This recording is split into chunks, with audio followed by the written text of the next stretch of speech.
दास राम रंगराता, केहू गुरु प्रसाद नरक नहीं जाता। भाव कि हे जीव, उस परमात्मा की शरण लग, जिस परमात्मा के नाम का सुमरण संतों ने खुद भी किया है और जीव से भी उस नाम का सुमरण करवाया है। निमत कहते हैं पत्थर को। महाराष्ट्र के अंदर हुए हैं नामदेव जी, और उनके माता पिता विठल भगवान की पूजा करते थे। विठल बोलते हैं विष्णु भगवान की मूर्ति होती है काले पत्थर की। महाराष्ट्र के अंदर विठल बोला जाता है विष्णु भगवान की मूर्ति को। और नामदेव के माता पिता हर रोज जो भी घर पे पदार्थ बनता, दूध होता, जो भी प्रसाद बनता, उसका भोग लगा के आते थे।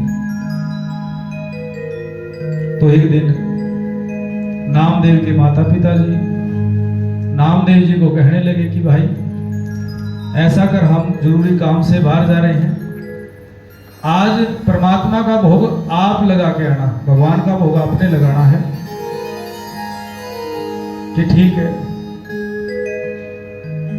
तो समय देखा लेट हो गए, खाना बना नहीं है, तो विचार करने लगे कि भोग किस चीज का लगा के आए, परमात्मा को क्या अर्पण करके आऊं। तो साथ संगत जी नामदेव जी अपने घर से दूध का बखोरा लेकर, बर्तन लेकर के दूध का, और वो चल दिए। अब वो चले गए, वो कभी गए नहीं थे माता पिता के साथ। वहां जाकर के चारों तरफ लिखा रहे कि यहाँ दूध पीने वाला कौन है,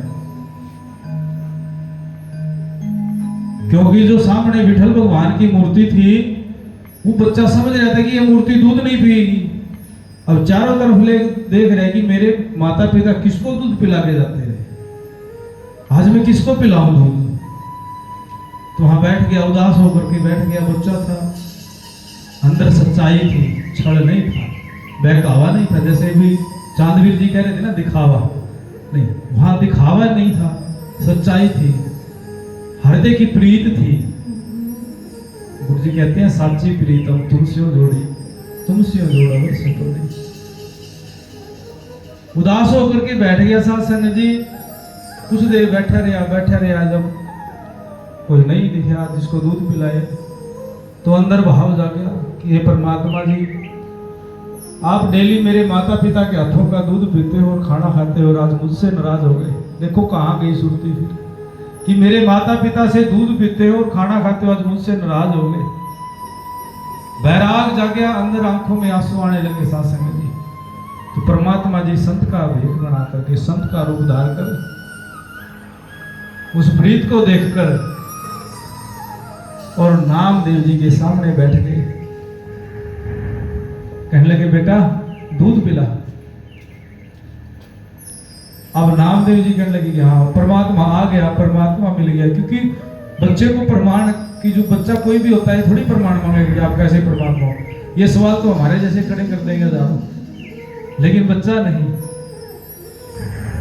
तो ऐसे दूध का बखोरा दिया, दूध का बर्तन दिया और पीने लगे परमात्मा जी। अब जैसे पी रहे थे तो बच्चे के नामदेव जी के दिमाग में आया कि कहीं सारा ना पी जाए, मैं घर पे लेके जाऊं, क्योंकि थोड़ा घर पे भी बचा के लेके जाते। तो सच्चाई क्या थी साथ संगत जी पता है, उनके माता पिता जी वो दूध उस विठल भगवान की मूर्ति पर अर्पण करके आते थे, वो मूर्ति के ऊपर अर्पण करके आते थे। लेकिन बच्चे की प्रीत कहां जुड़ गई कि नहीं पिएगा, जरूर पिएगा। बैराग हो गया, आंखों में आंसू आ रहे हैं कि नहीं पिएगा। मेरे माता पिता के हाथों से दूध पीते थे, लेकिन मुझसे नाराज हो गए। तो साथ संगत जी वो नजारा कैसा रहा होगा जब परमात्मा दूध पी रहे हैं और वो बच्चा नामदेव ऐसे कह रहे नहीं परमात्मा जी बचा कर दो, दूध सारा मत पियो, मैं घर पे लेके जाऊंगा, मेरे मम्मी पापा मुझे पीटेंगे, मुझे डांटेंगे, मेरे मम्मी पापा कहेंगे दूध क्यों नहीं लेके आया।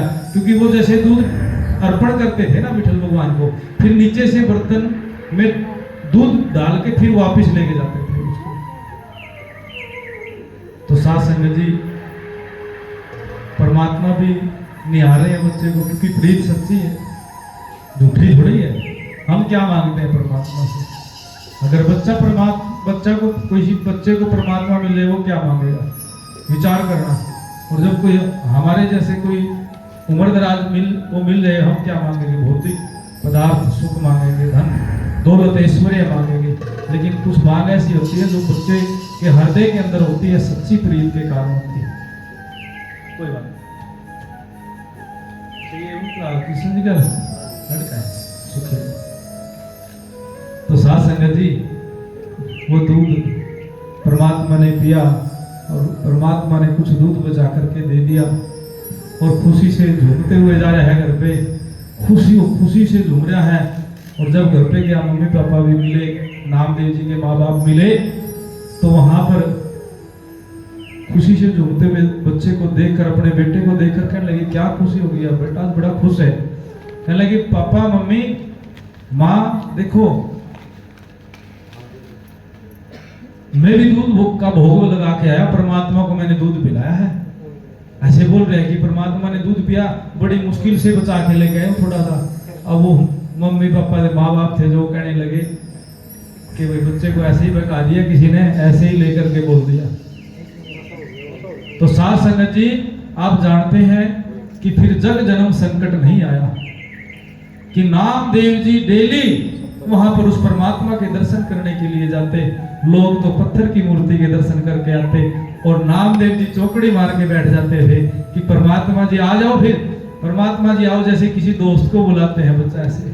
परमात्मा जी आए नहीं, लेट हो गए, तो डेली की डेली परमात्मा से मिलना होने लगा, ज्ञान हो गया, चर्चा होने लगी। राजा सुल्तान को पता चला कि नामदेव इतनी छोटी कम उम्र में ऐसे ऐसे ज्ञान सुनाया है और कहता है परमात्मा मेरे साथ रहता है, मेरे से बात करता है।